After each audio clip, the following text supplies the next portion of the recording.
Assalamu alaikum wa rahmatullahi wa barakatuh.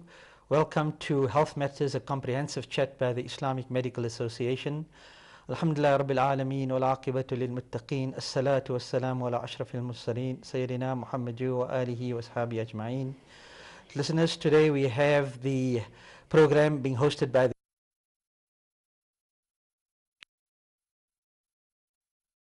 topic today is kidney disease. Our guest today is Dr. Shoayb Wadee. I know you may be confused because he was the host last week and today is the guest, but he's a man of many talents, so just be careful. He can turn from host to guest and vice versa. Assalamu alaikum, Shoayb. Welcome to the program. Wa alaikum salam wa rahmatullahi wa barakatuh. Thank you, Yakub.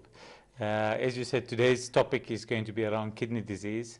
And as I mentioned last week before we left, I hope we have people ready with their questions around kidney disease and their problems around kidney disease, and inshallah we'll be able to give them some assistance.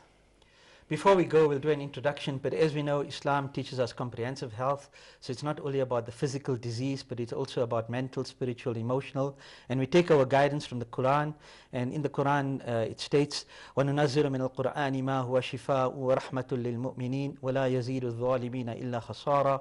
That the Quran has been sent not as a healing and a mercy to the believers, and we take full guidance for that in comprehensive health. We'll start off with an introduction to kidney disease, and the kidney is an organ that most of you know.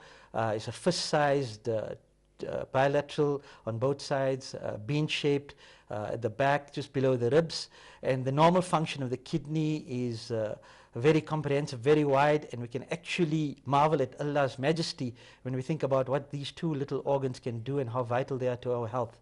And perhaps, Shoayb, you can just start off with a little bit of introduction as to the normality of the kidney and its function. Look, the kidney is part of your body. It functions together with all the other organs. And as I mentioned last week, and it will be an ongoing theme, and it's a theme in medicine that things don't work in isolation. So the kidney is dependent on your whole body to work, and your whole body is dependent on the kidney working. As Yakub says, you've got two kidneys, one on either side. They receive quite a substantial amount of the total blood flow that your heart pumps out. So every minute they receive almost a liter of blood. And what the kidney does then, or what each kidney does, is it filters that blood and generates what we call a filtrate.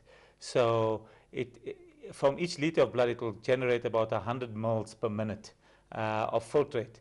And in that filtrate, it will contain toxins, water, but also some things that you need in your body, like salts and minerals and so forth. And then as the kidney processes that filtrate, it reabsorbs almost 99% of the water, most of the salt, 90% of 95, 96% of the salt, most of the minerals that you need, and it lets just the things that you don't need pass through into the urine. So it's like if you were cleaning your house and you didn't know, how to clean your house, and you took everything and you threw it in the air.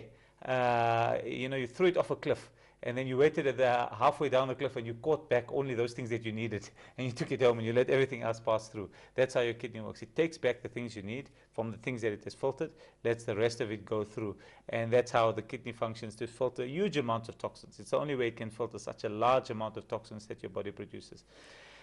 Absolutely amazing. I mean, we are told, فَبِأَيِّ آلَاءِ رَبِّكُمَا تُكَذِّبَانِ, which of our favors, of Allah's favors, will we deny? And just this two small fist-sized organs, imagine what a filtering system they have, and they keep us in normal stability. Shoayb, so basically in terms of diseases, from what we've read, it's pretty common to get kidney disease, especially in Africa, and we know chronic disease, which is ongoing disease, is more common in Africa than in developed countries. Can you explain that a little bit? Well, what I would say is that in Africa, we have a rising burden of chronic disease. So diseases like diabetes and hypertension are seriously on the rise in Africa. And in the past, we used to say hypertension and diabetes are relatively rare causes of kidney disease in black Africans. But because, well, not hypertension, but diabetes certainly. But because diabetes is increasing at such a huge rate, and hypertension is being diagnosed and is increasing at such a huge rate throughout Africa, we're finding an epidemic of these conditions. And that on top of the epidemic of HIV and other infectious diseases, which was already prevalent throughout Africa, has led to a third wave, a sort of a third epidemic of kidney disease now. So, and it's not only kidney disease, we're talking about cardiovascular disease, vascular disease, so all those things tend to go together. As you mentioned, chronic diseases are very common, and hypertension is probably the commonest cause of kidney failure throughout Africa, certainly. In many areas of the world, diabetes is starting to catch up with hypertension, but they sort of work together, diabetes and hypertension. Mostly type 2 diabetics, they tend to have hypertension as well. And the kidney failure will be caused by a combination of the hypertension and the diabetes.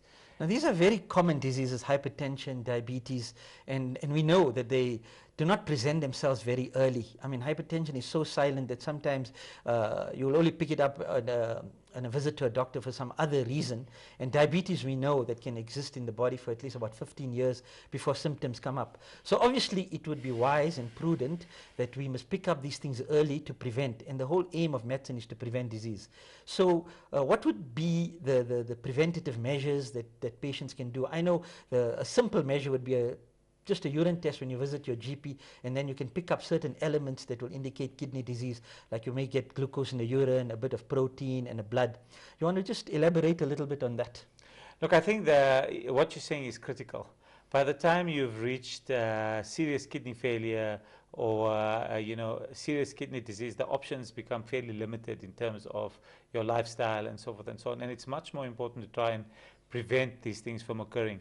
And also, it's much easier to prevent these things from occurring than to treat them at the end stages. So, as you mentioned, if you're above the age of 30, 35, you probably should be having your blood pressure checked fairly regularly, maybe twice a year, especially if you've got a history in your family of high blood pressure. Similarly, diabetes, especially type 2 diabetes, which tends to run strongly in families, especially in the Asian community, also in the black community, you should be checking your sugar at least once a year, if not twice a year. And just a simple screening test will be sufficient to be able to diagnose early diabetes. And you can do that at your pharmacy. Many medical aids will offer it for free. Various community organizations have screening days. Your general practitioner should be checking your blood pressure and your sugar when you go for a routine visit for a cold or a flu or so forth. And then the third aspect which you mentioned, which specifically will help to diagnose kidney disease, is a urine test.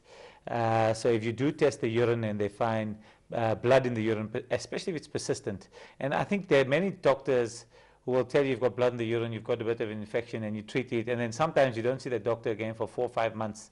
And unless he's kept, quite good records, he may miss out that you had blood the last time as well, and the next time as well. So, I mean, I think if you keep going to doctors and every time you go they find blood in your urine or protein in your urine or some abnormality of your urine, you really need to have your kidneys checked out. And then the fourth way to diagnose kidney disease early is to do a blood test for creatinine. And that's one of the toxins that can accumulate as your kidney function worsens, and it's quite an easy test to do. It's a blood test. It's not very, very expensive, and most medical aids will pay for at least one a year. So I think it is worth doing that if you have an at-risk condition like hypertension, diabetes, or if you have abnormalities in your urine.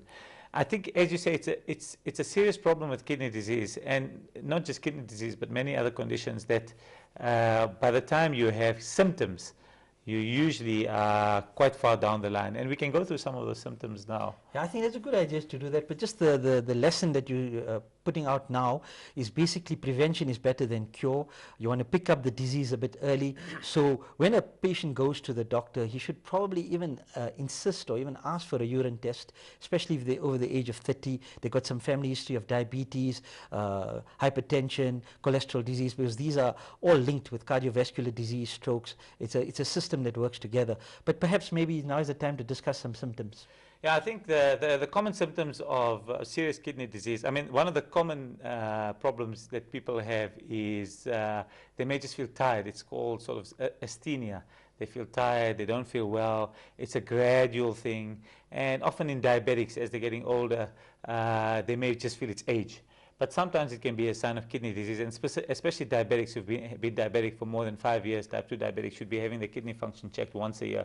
And that's a serious oversight that we find with many diabetics, that they've never had their kidney function checked. And not all diabetics are going to develop kidney failure or end up on dialysis, maybe 10 to 15%, but it's a significant number of people. And if they're diagnosed early, the things which can be done to delay the onset of kidney failure or even completely prevent it. So I think it's important for diabetics and hypertensives to take cognizance of even these mild symptoms. Other things like itching of the skin, difficulty passing urine, blood in the urine. Another very early symptom may be that, but it's also a symptom of age. You lose some of the concentrating ability in your kidney, so some patients tend to start waking up at night quite frequently. But that's not a specific symptom for kidney disease, but it can be a symptom of kidney disease as well.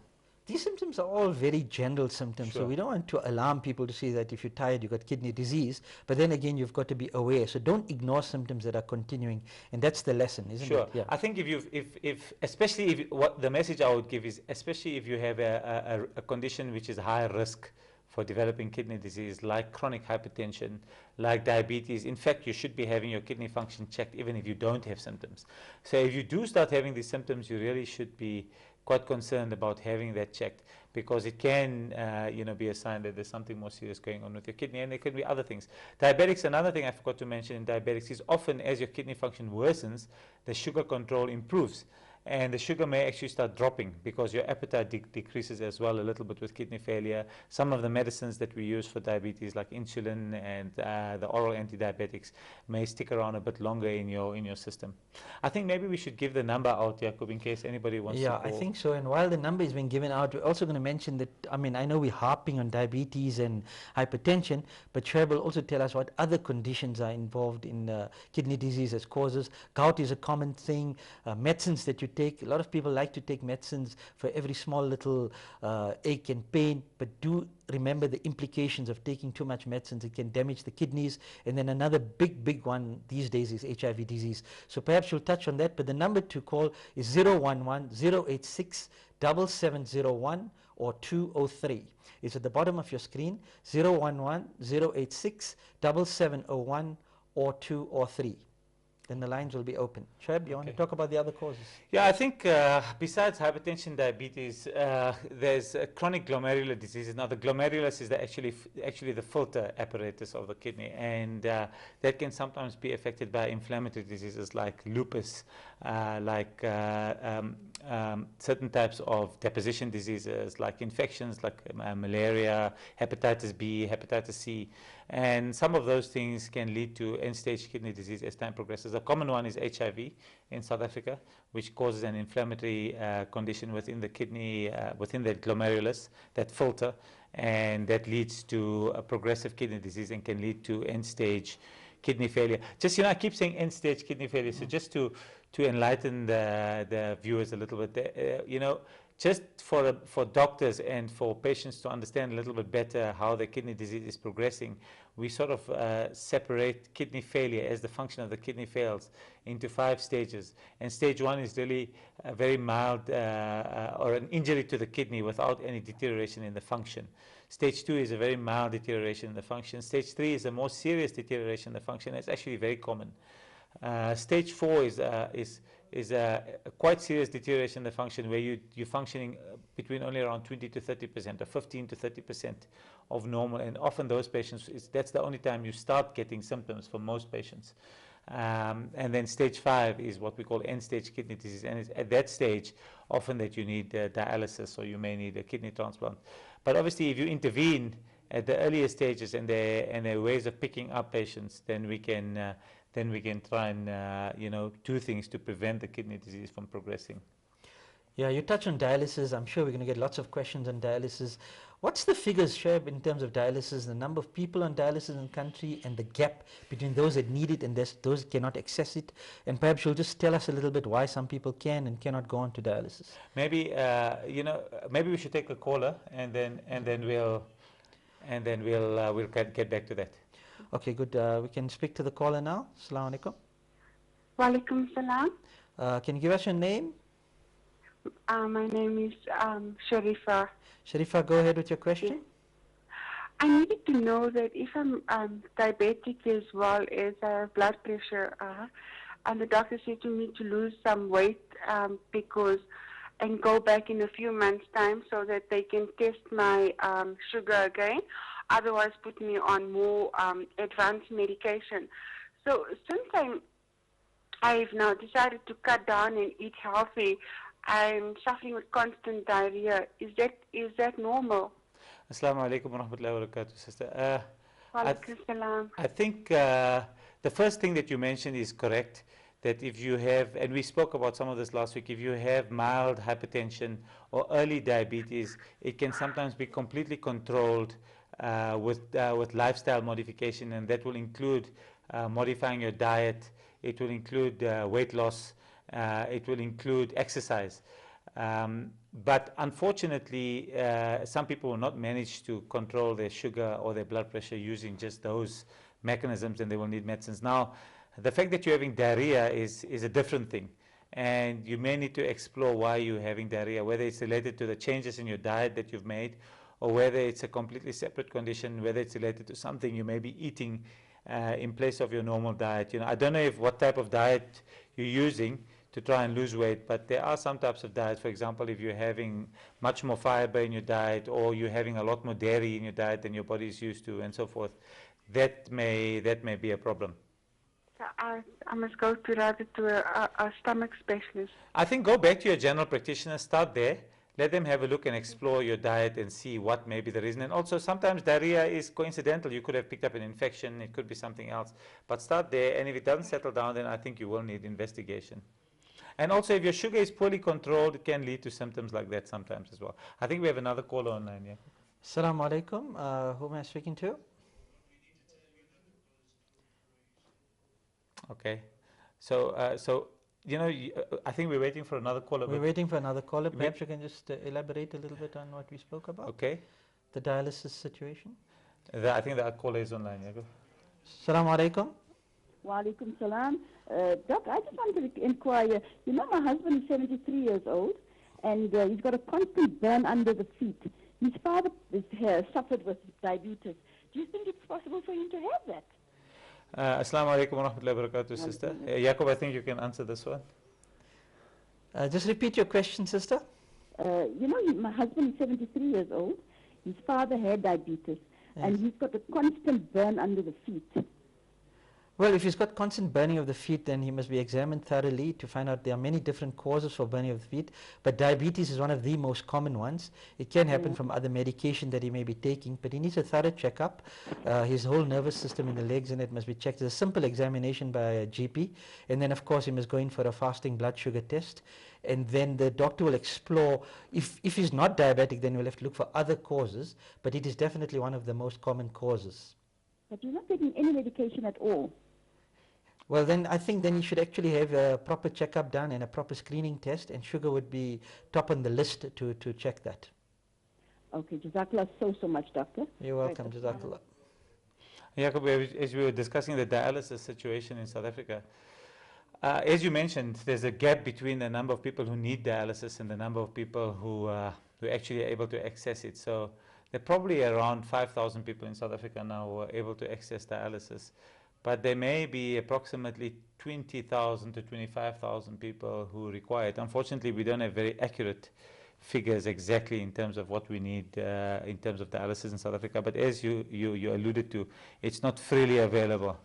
So we've got another caller. Assalamu alaikum wa rahmatullahi wa barakatuh. Salam. Wa alaikum salam. My name is Harun. Assalamu alaikum. I am a dialysis patient at UCT Private Hospital in Cape Town. I just wanted to mention the fact that you mentioned some causes regarding renal failure, but you haven't up to now mentioned polycystic kidneys. Can you elaborate on that? Yes, Harun, that's a very good question. Obviously, polycystic kidneys is not a rare cause of kidney disease in South Africa and worldwide, and it's not the commonest. But polycystic kidney disease is a condition where you inherit it from your one of your parents. So it's what we call autosomal dominant. So in general, if you have it, one of your parents will have had it, either your mother or your father. Did your mom or dad have polycystic kidney disease? Possibly, yes, yeah. Now my concern is for my children, but I had them screened, and well, they are not 30 yet, and they said to me I'll have to come back at some stage after the age of 30 to screen them again. Yes. Now there's two common variants of polycystic kidney disease, type 1 and type 2. And the type 1 in general tends to present a bit earlier and lead to kidney failure a bit sooner. And many patients with type 2 will present much later. And some patients with type 2 will never end up on dialysis. But the recommendation is that you wait at least until your children are 30 years old before you screen them, because you may miss some patients, because if you screen them before that, they may not have any cysts before that. But if you screen them after 30 and they are polycystic kidney disease sufferers, they should have cysts. And as I said, because it's autosomal dominant, there's a 50-50 chance that each of your children could have polycystic kidney disease. So it's a 50% risk. So it is something to be cognizant of. You know, there's a lot of research in this area at the moment, Harun. So inshallah in the future, even if your children are affected with this disease, it can be managed. But inshallah in the future, there's a possibility that it may be able to be mitigated or even prevented from progressing to renal failure. Does that answer your question, You Harun? go well. Wa alaikum salam. Shukran. Jazakallah for the call. Assalamu alaikum. Okay. I think we're going to have a few more calls coming through. They're coming through thick and fast now, Yakub. Assalamu alaikum. Walaikum salam, doctors. Great show, shukran. What's I your just want name? to know, if you take about 2 to 3 different kinds of vitamins, will that also have a potential to damage your kidneys? And also about how much glasses of water do you need to drink a day, please? Shukran. Okay, that's a good question, Jazakallah. What's your name, brother? I think the brother has left us. The question was, if you take lots of vitamins, can it damage your kidneys, and how much water should you drink? Let's just start with the second part first. I think water is very important for general health. I mean, they used to say you must drink 8 glasses of water a day, but in reality, your body is very good at telling you when you need water. So you need to listen to the cues that your body gives you. If you feel thirsty, if you're feeling tired, it's often a sign that your body needs water. In general, you should be drinking sufficient to make sure that you're passing urine regularly, especially on a warm day, you know, when people tend to underdrink. And if you don't drink enough water, it does obviously put you at risk of aggravating certain forms of kidney disease, especially things like polycystic kidney disease, and may put you at risk of kidney stones and other complications. The first part about vitamins, it's not common for vitamins to cause anything, whether it's good or harm.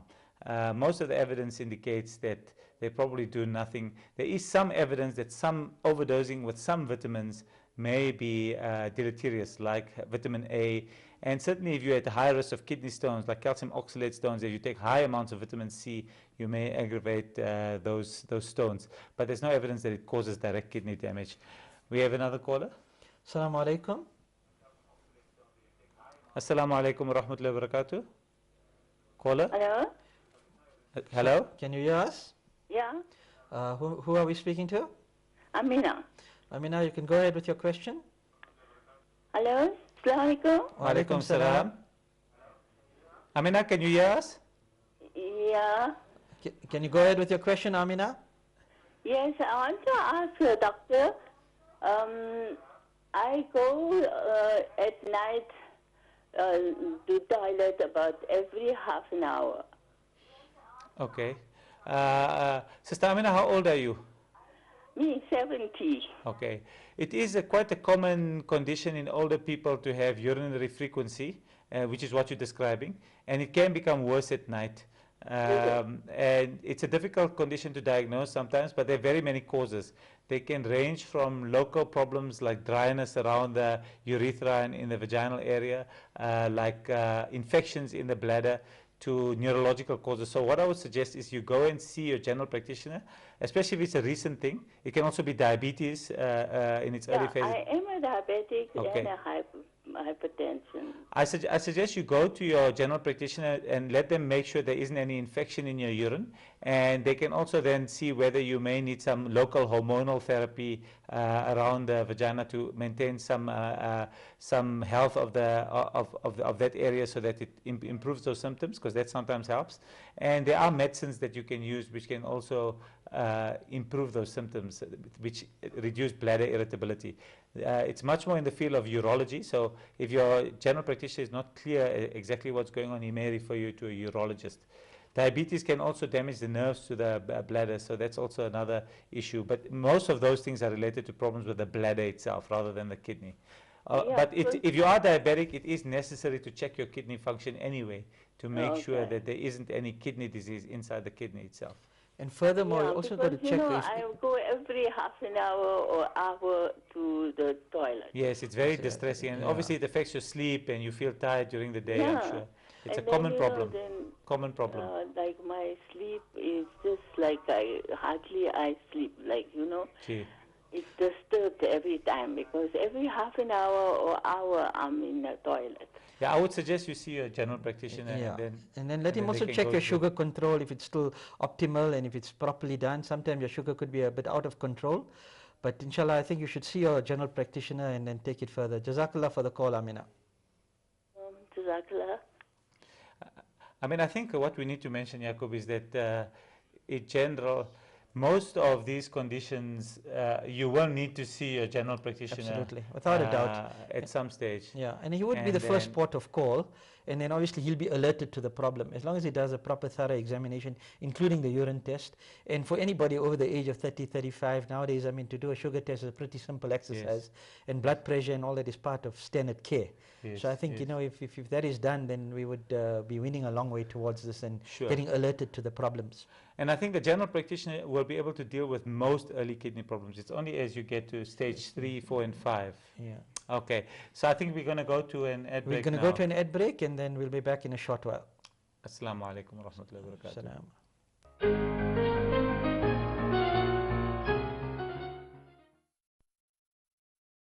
Have you helped quench the thirst of your Muslim brother? Sponsor a water well for only 9,500 Rand in Africa, or a borehole for only 28,000 Rand. Special monthly payments can be arranged. Contact Africa Muslims Agency on 011 834 8685 or 6. Africa Muslims Agency, the agency that cares.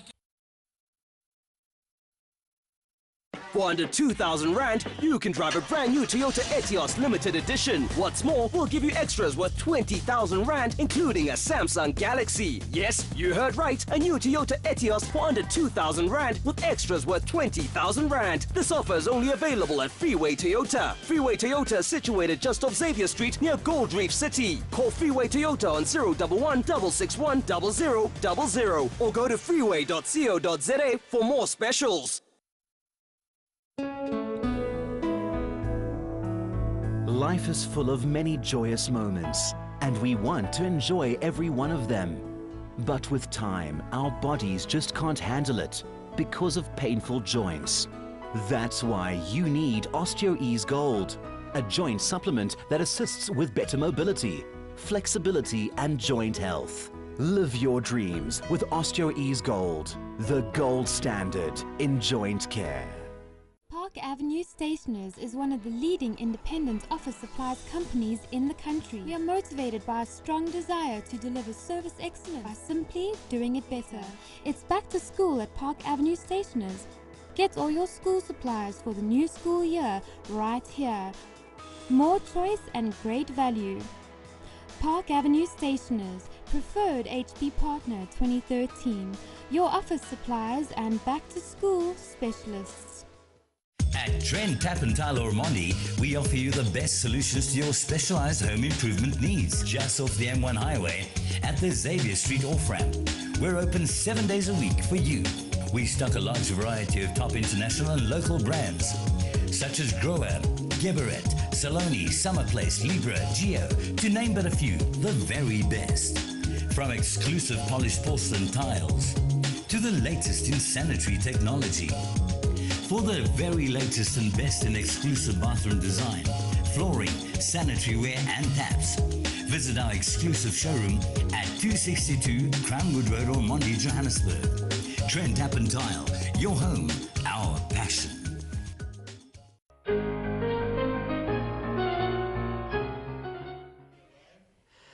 Assalamu alaikum wa rahmatullahi wa barakatuh. Welcome back to Health Matters, a comprehensive chat by the Islamic Medical Association. We have Dr. Shoayb Wadee, a nephrologist, here with us. And Shoayb, Jazakallah for coming again. We have a caller on the line. Assalamu alaikum. Assalamu alaikum wa rahmatullahi wa barakatuh. Okay. Assalamu alaikum wa rahmatullahi wa barakatuh. Wa alaikum salam. I just want to know, my dad has kidney stones. If he takes calcium hexol, does it affect it? That's a very, very good question, and for many, many years we didn't know the answer to that question. We're still not 100% clear. It used to be said that because most stones contain calcium, about 2/3 of stones contain calcium, even more in some populations. It used to be said that you must avoid calcium completely. But the recent evidence suggests that if you avoid calcium completely, it actually increases your risk of some types of stones. And that may be because some calcium in the diet binds some of the other substances which lead to stones, like oxalate. So what would be suggested is that you have a normal calcium diet and you don't routinely supplement calcium. But certainly low dose supplements are probably not harmful. But if your dad has recurrent calcium stones, he should have a metabolic stone workup.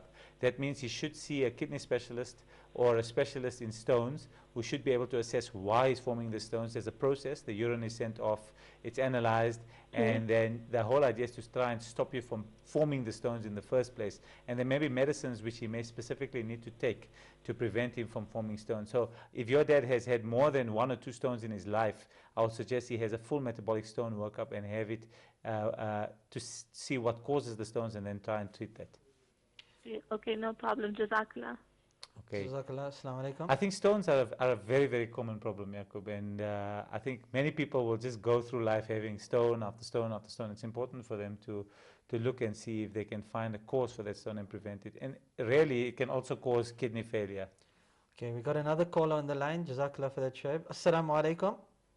Alaikum salam. Who are we speaking to? Fatima. Jazakallah for the call, Fatima. What's your question?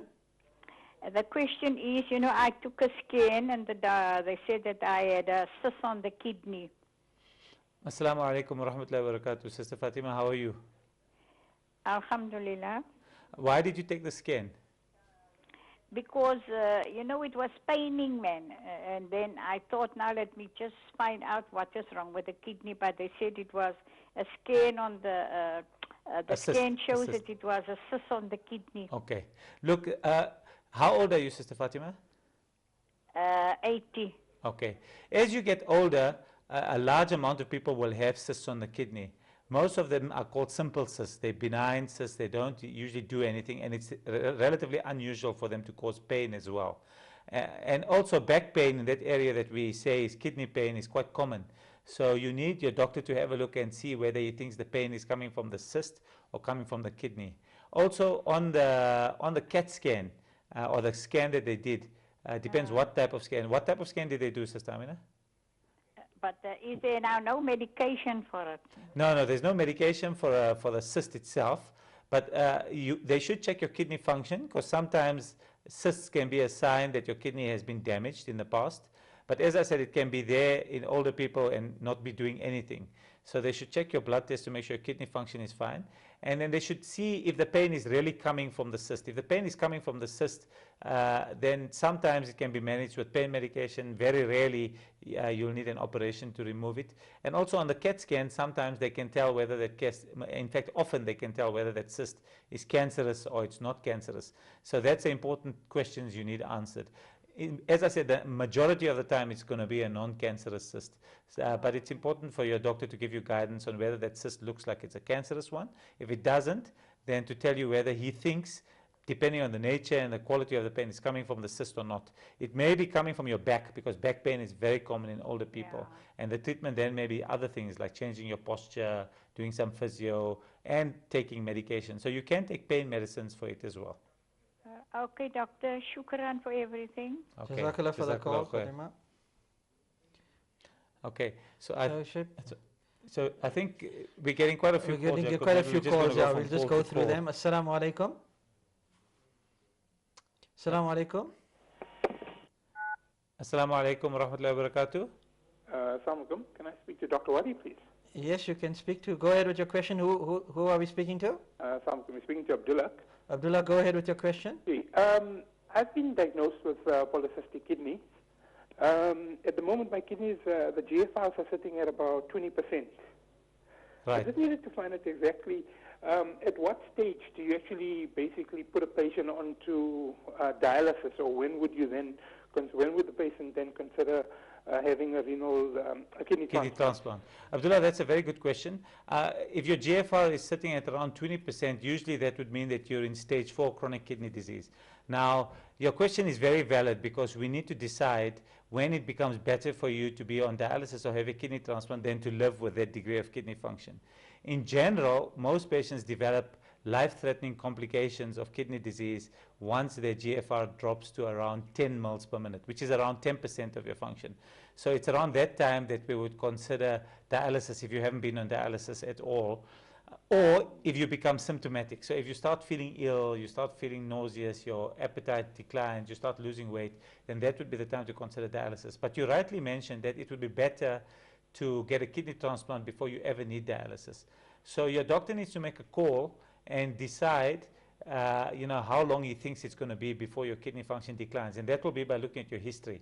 So if he sees over the past 4 or 5 years that your kidney function is declining quite rapidly, then he may say, look, in the next 6 months to a year, you're going to be at a stage where you may start experiencing symptoms or you may need dialysis. Let's find a donor for you, put you on the list and see if we can get you a transplant before that. If you can't get a transplant before that, at the very least, they should prepare you for dialysis. Choose the type of dialysis you need, put in access for dialysis if that's necessary, and all those things should be put into place. You understand, Abdullah? And then, the other possibility, if he looks at your kidney function and it's been very stable for many, many years, then you may be able to wait. Because as soon as you're on dialysis, your residual kidney function may start declining faster. And as soon as you get a kidney transplant, the clock is already ticking on that kidney transplant. You're taking medicines to prevent rejection. Your body may start attacking it, and so forth and so on. So you don't want to put it in too soon.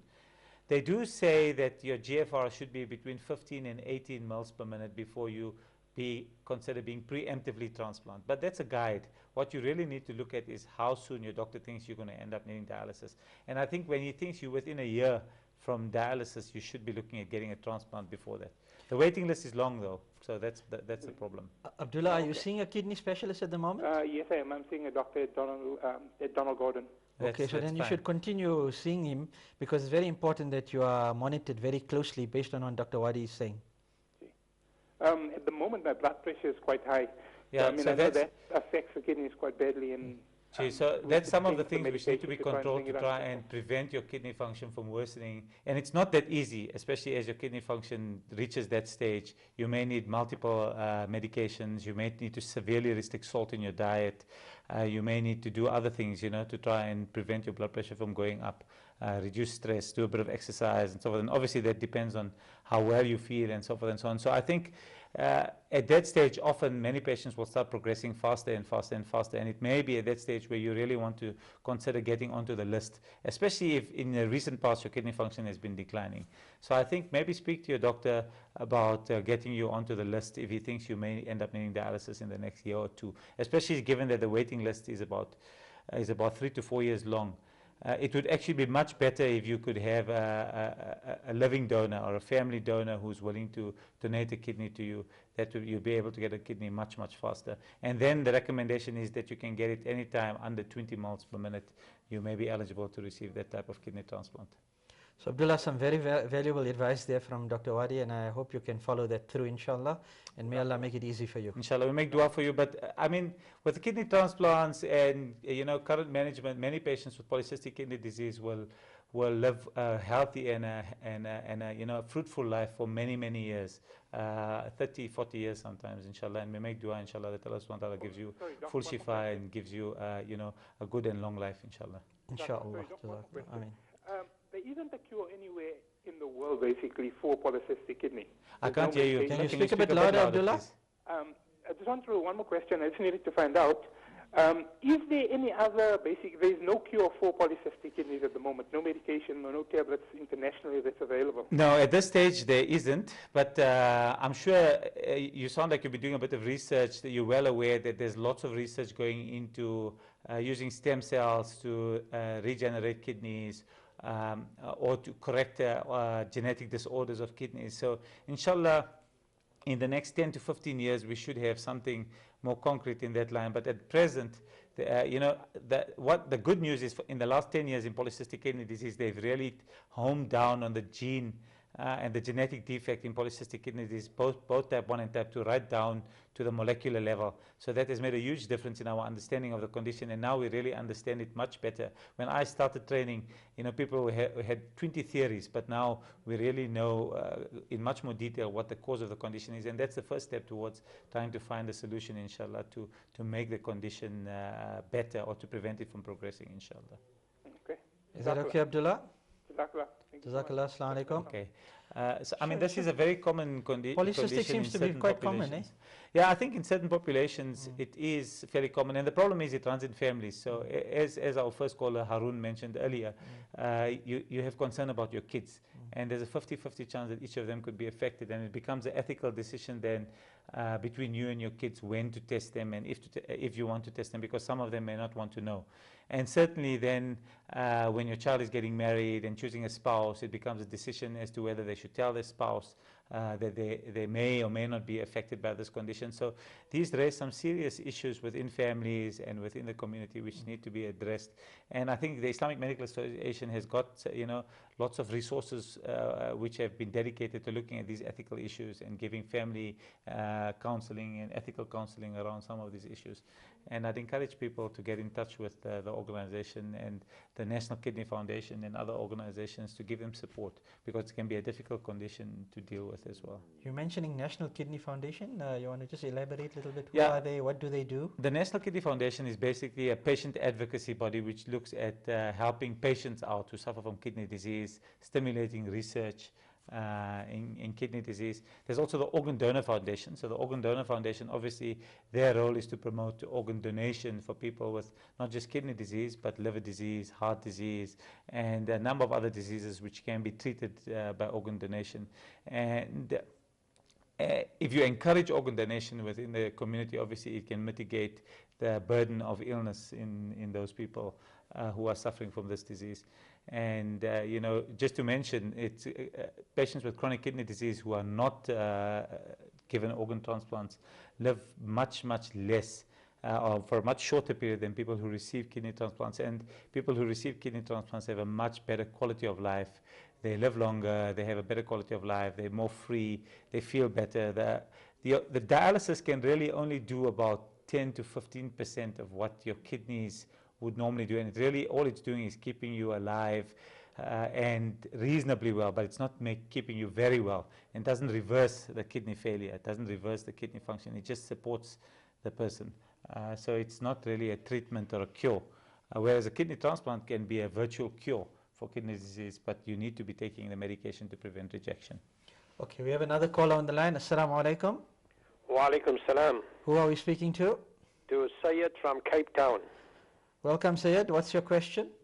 My question is, now recently I have developed a pain from my right thigh, right down to my leg. Right side from where? Your right thigh. The right thigh, yeah. Okay. Assalamu alaikum wa rahmatullahi wa barakatuh, Brother Syed. We're trying to focus on kidney disease, but we'll see if we can help you. Is it in the front of your leg, on your thigh, I'm assuming? From the thigh right down to my leg, the right leg. Are you diabetic? No, I'm not diabetic. Okay. Was it a sudden thing, Brother Syed? It was a sudden thing, yeah. I mean, it can be a referred pain from one of your joints or your muscles around the thigh or the hip, but it can also be a sign of disease in the spine. It's relatively unusual for kidney problems or so forth to present with pain radiating all the way down the leg, although kidney stones can cause pain coming from the flank into the groin area.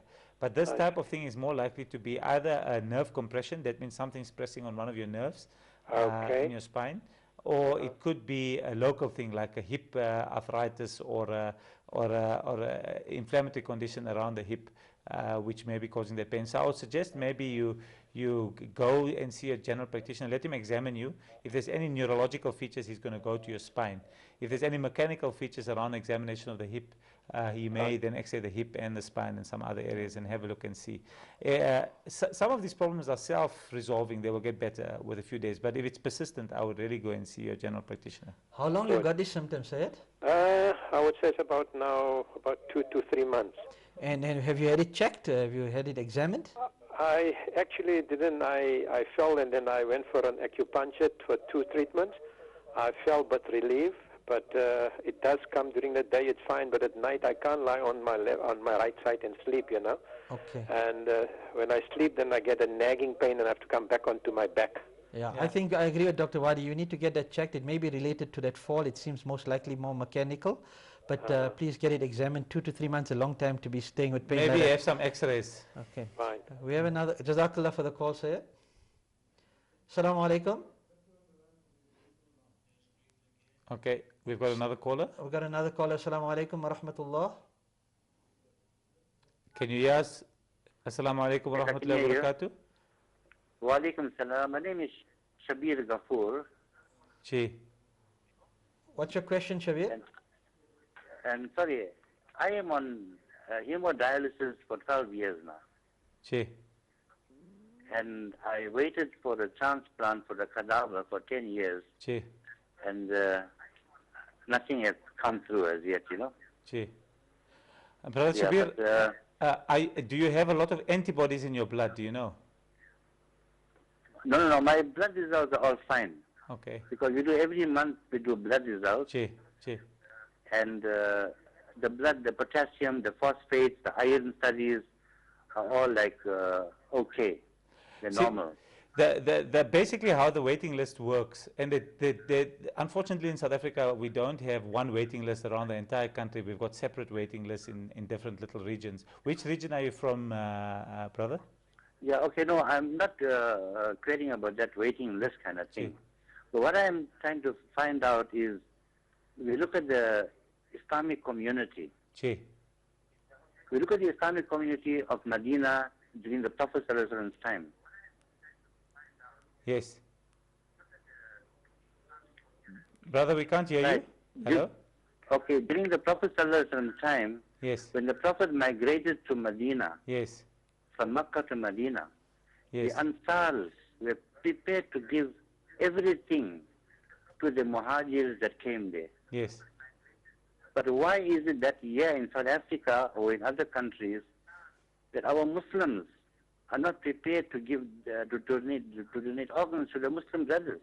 I think that's a very salient point, brother, and I was going to get to it. There is a problem in our community in terms of the willingness to donate. And the Prophet ﷺ says that we are all brothers. Yes. Every Muslim is a brother to every other Muslim. Saving the life of a Muslim is like saving the life of the entire mankind. Yeah, yeah, okay, that's one part of it. But now a brother has a problem, then all should come and say, listen here, we are prepared to assist that brother. Yes. But it's not happening here in our country. No, I agree, brother. It's not just in our country. There is an issue throughout the Muslim world in terms of donation of kidneys in terms of brain dead donors. So when we're talking about cadaveric donors, people who have passed away, the families in Muslim countries generally have some doubt as to whether Islam permits you to donate the kidneys, and there are some differences of opinion. So some ulama will say that it's not permissible, your body is a trust from Allah subhanahu wa ta'ala and doesn't belong to you. Whereas there are other ulama which say that the saving the life of one human being is like saving that of the entire mankind, and your intention is what counts. So I think you should ask your local ulama if you have doubt, especially within our community, and take some guidance for them. Personally, I am an organ donor. I've put my name on the list. My intention is to serve Allah subhanahu wa ta'ala and to serve His creation. And inshallah, Allah subhanahu wa ta'ala will accept that from me and from if it ever happens to me. But the other aspect that you're talking about is living donation. So I think in all the ulama almost universally agree that living donation is a good, permissible and a beneficial thing. So I think really within our community, if people are healthy and very well, and they have close family members who are suffering from kidney disease, they should consider living donation as well. We'll be going for an ad break just now, but just to add to a point, I think we'll bring this up as another topic for discussion, Shoayb, on our program, organ donation and living donation, ethical considerations. Jazakallah for your call, brother, and we now go for an ad break. Assalamu alaikum.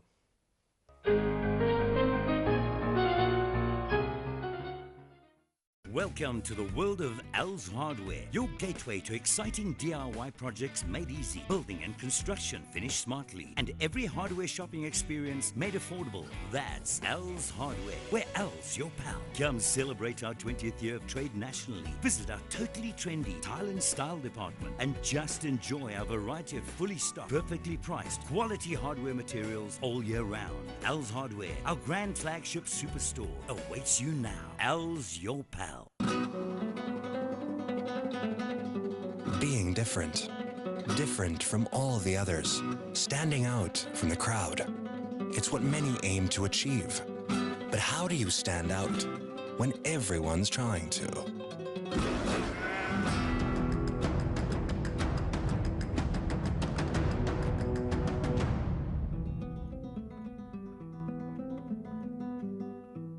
Now available at Century Motors. Jad Doors offers the finest in exclusive door design. From standard to custom-made designs, we give you wooden doors and windows, sliding doors, folding doors, frames for all your interior and exterior design plans. Come visit us at our showroom. We bring to you innovative products and designs to suit your requirements. We also provide the wholesale trade sector with high-quality, locally manufactured products. Jad Doors. Call us or visit our website today. On a sunny South African day, up in the sky, two friends were sailing on a rather peculiar ship.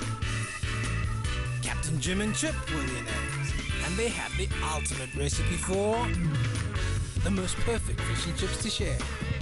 Like the amazing feast for four. 4 pieces of hake, 4 rolls, 4 cans, and 1 large portion of chips. And now, Captain Jim and Chip are here to stay. Legendary fish has anchored. To build your wealth, start with a strong foundation of Oasis Crescent unit trusts. These Sharia-compliant long-term savings vehicles have a consistent track record, allowing you to select from the equity, property, or income asset classes. The benefits of these highly regulated and transparent funds include daily liquidity, easy to redeem with no redemption costs, no minimum investment period, no management company initial fees, and a low-risk investment management philosophy.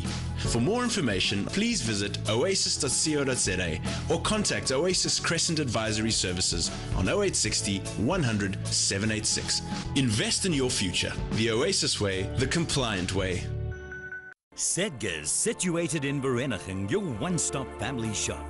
Get up to 35% off youthful, casual and kiddies branded clothing for the lovers of functional art. Try our Carol Boys range. Look at our exquisite furniture and linen department. Tasteful furniture, decor and advice to matching linen and curtains. Treat yourself to the beauty of designer jewelry, watches, sunglasses and formal wear to suit your taste. Sedgers, your original family store where personal service is guaranteed.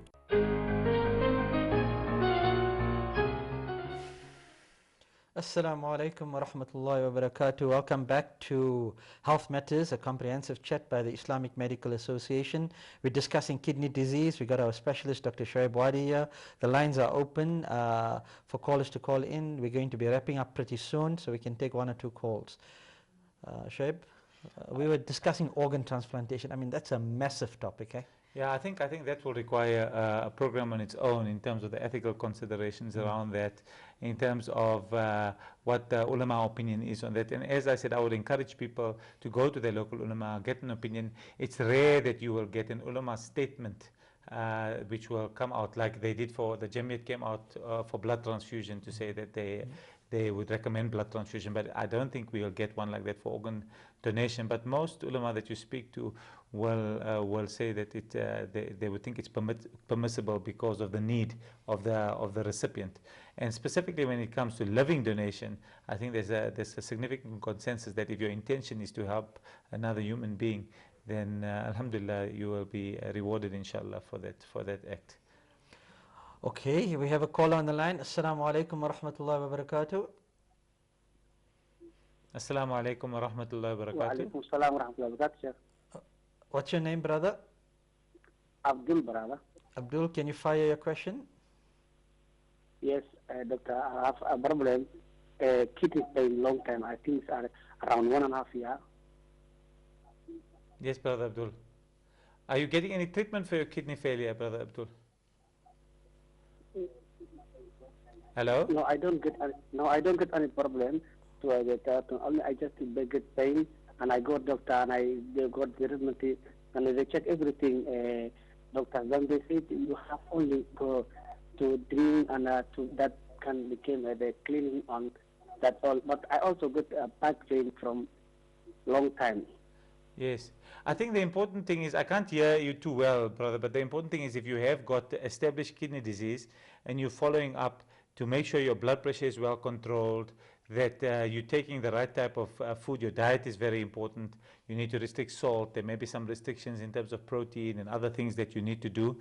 And then also the medicines must be right. There's certain types of medicines which can be dangerous and worsen damage to your kidneys, and there's others which are safer and will help to protect your kidney, inshallah, in the long term. So it's important to do all those things. And if your kidney function deteriorates and you may need dialysis, then it's important to prepare for that. As I mentioned earlier to Brother Yakub, dialysis is not freely available, unfortunately, in South Africa. And sometimes it's necessary to make sure you have funding in place for it, or you have a mechanism to get dialysis in the state sector. So it's important to do all those things. And it's easier to do that if these problems are picked up earlier. And you know, for those general practitioners and others who are watching, if you do pick up kidney disease early, it's one of the things that we would advise the patients is to make sure that they plan for the future in terms of not just medically but also financially, because it's a significant burden financially for patients with chronic kidney disease. I think we're reaching the end of the show. We're reaching the end of the show. Yakub. And the lines are the lines are closed now. Jazakallah khair for all the viewers for calling in. Shoayb, this is a big topic. I'm sure we could have been running for many hours. And for all of you who have called, thank you so much. We will be running the show every week, as you know. We will meet you here again next week, same time, same. We just want to discuss a few more things quickly before we wrap up. Shoayb, anything you want to concluding remarks? Yeah, I think kidney disease is a difficult condition to deal with, especially at the end stages. And it's important for family members to be supportive of people with kidney disease. They need support in terms of transport, in terms of making sure they're able to follow their diet, in terms of support in their habits with medication and so forth and so on to optimize their function. And also, these people need your dua. They need your well wishes. You know, there's the reward for visiting sick people. And those things are very important as a community. If we look after people, not just with kidney disease, but with general medical conditions, it makes it easier for the family to bear the burden. It makes it easier for the individual to bear the burden. And inshallah, we make dua for all those people out there who are suffering with kidney disease and various other conditions, that Allah subhanahu wa ta'ala gives them shifa and leads them towards good health, inshallah. Inshallah, Shoayb, and Jazakallah for you for coming through. You're a guest and a host at the same time. We really appreciate your input. We will be coming back next week again with another show, and it'll be a weekly thing. So we'll meet you again here, same time, same place. We wish you a very healthy week, and may Allah bless you for the rest of the week. And assalamu alaikum wa rahmatullahi wa barakatuh. Assalamu alaikum wa rahmatullahi wa barakatuh.